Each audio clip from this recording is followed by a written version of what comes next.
Bom dia, pessoal, tudo bem com vocês? Espero que estejam todos bem, com saúde, tá certo? E hoje, a nossa aula, nós vamos falar um pouco sobre as populações indígenas do Brasil. Vocês viram que eu não usei a palavra índio, por que será? Porque o correto é falar em populações ou nações indígenas, tá certo? Já que não existe um só povo indígena. São mais de 300 povos dentro do Brasil e eles são diferentes entre si. É como se cada povo fosse um país da forma como nós conhecemos, Brasil, Itália, Japão, né? Essa forma de país como nós conhecemos, e todos têm a sua própria língua, artes, costumes, tradições, religiões, tá certo? E a cultura indígena é muito diversa, muito diferente. Cada etnia tem os seus próprios hábitos, tem um jeito de se relacionar com o mundo, ainda que muitas tribos compartilhem modos de vida, rituais e organização social parecida, semelhante. Atualmente, no Brasil, existem 274 línguas indígenas no Brasil. E a oralidade, quer dizer, oralidade é a forma de passar conhecimentos através da fala, da contação de histórias, certo? Então, a oralidade ela é algo muito forte nas comunidades indígenas, sendo que grande parte da cultura é transmitida dessa maneira, contando, falando para os mais jovens, tá certo? E por isso que os indígenas mais velhos, eles são verdadeiras fontes de conhecimento, e quando morre um idoso, morre também uma parte dessa cultura que é tão importante para essa comunidade e para o mundo também. As populações indígenas têm um conhecimento profundo sobre as florestas, sobre os animais, sobre as plantas das florestas brasileiras, inclusive plantas que têm poder curativo. Então, se esse conhecimento não é repassado para os mais jovens, grande parte disso se perde, né? E as sociedades indígenas, elas têm uma forma de organização social que é própria delas. De modo geral, os índios no Brasil, eles vivem em habitações coletivas. Eles compartilham ocas ou malocas feitas geralmente de madeira e palha. Esses locais, eles têm grandes dimensões, não possuem divisões e geralmente abrigam várias famílias. Eu vou colocar uma foto aqui para vocês, tá certo? Mostrando isso. A divisão de tarefas na sociedade indígena, ela é muito clara. Os homens ficam encarregados da caça, da defesa do território e das construções. Já as mulheres se encarregam do plantio, da colheita dos alimentos, além de cuidar das crianças, produzir os utensílios e adornos, os enfeites usados pela tribo. A religião indígena, na maioria das vezes, é panteísta, ou seja, não existe somente uma figura relacionada a um ser criador. Não existe somente um Deus. Nos rituais religiosos, os índios costumam reverenciar os seres ancestrais e a natureza. E a arte indígena? Que é a nossa praia, nosso negócio aqui, a arte indígena. A arte indígena, ela é extremamente rica, ela se manifesta na música, dança, na arte plumária, cestaria, cerâmica, tecelagem, pintura corporal.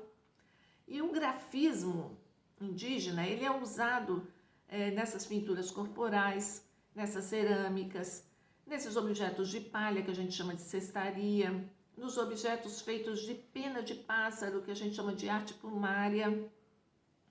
E esses grafismos, eles também são diferentes em cada povo. Esses grafismos, eles têm inspiração na natureza. Eu vou colocar aqui, olha, umas fotos também para vocês. Então, eles têm inspiração na natureza, como assim, por exemplo, o desenho do casco da tartaruga, das pintas das onças, da espinha do peixe, das pegadas dos animais e dos pássaros, no voo dos insetos e muito mais. E as pinturas corporais, elas também variam de povo para povo, inclusive a forma como elas são utilizadas, porque elas tanto podem ser feitas somente para dias especiais, ou também podem ser feitas para uso no dia a dia. O povo brasileiro, gente, tem vários costumes que foram herdados dos indígenas. Entre eles a gente pode destacar o uso da rede do dormir, a utilização do milho, da mandioca, do guaraná e outros frutos também nativos das florestas brasileiras. O emprego de ervas medicinais, o que é? Os remédios feitos a partir de produtos da natureza, ervas da natureza, as técnicas de fabricação de canoas, jangadas, artefatos de palha, cipó, o uso da queimada nas roças antes de fazer novo plantio, até o costume de tomar banho todo dia, nós herdamos dos indígenas, porque eles se banham nas águas dos rios diariamente, várias vezes ao dia, né?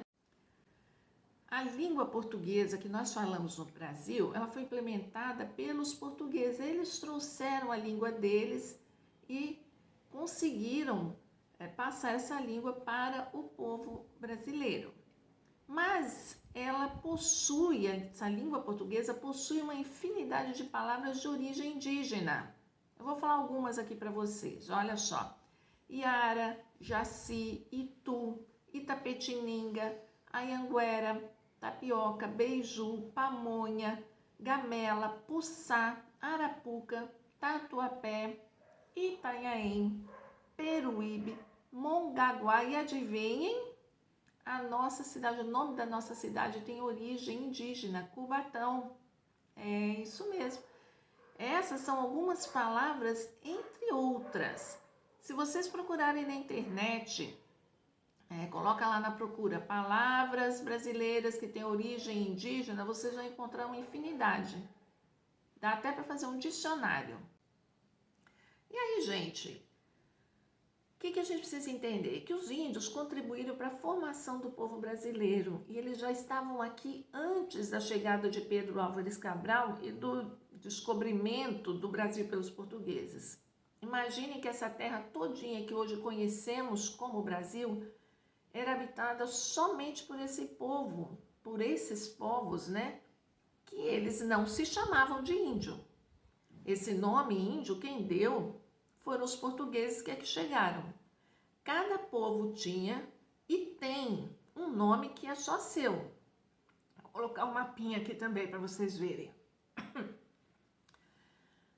E aí, gente, para finalizar, é preciso entender por que temos um dia para lembrar dessa população indígena. Esse dia é importante para entendermos, conhecermos e acabarmos com vários preconceitos que existem sobre esses povos.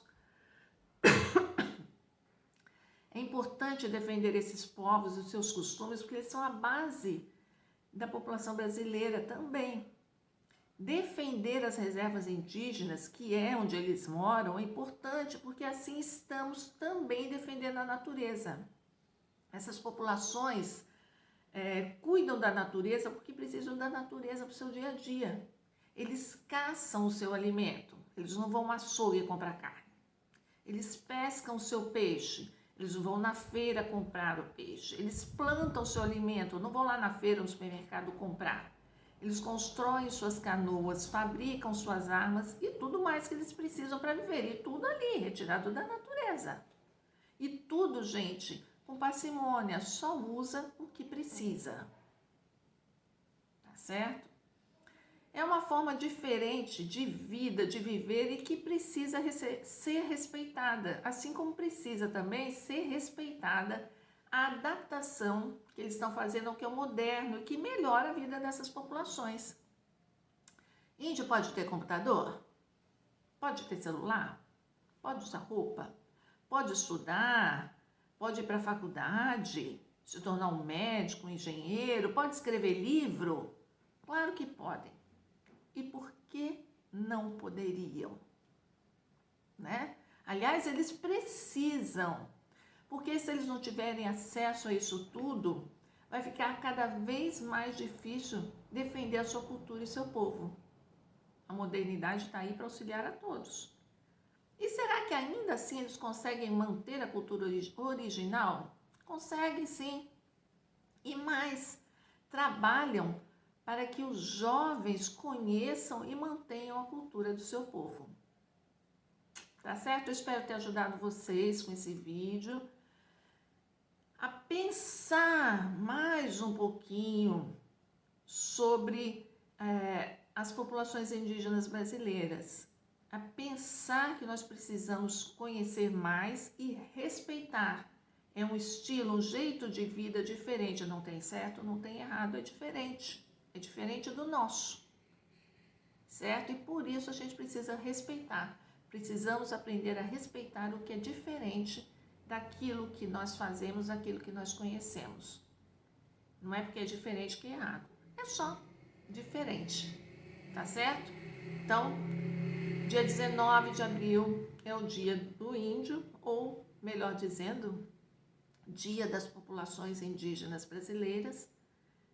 E esse vídeo é para que vocês conheçam um pouquinho mais sobre isso. Beijo!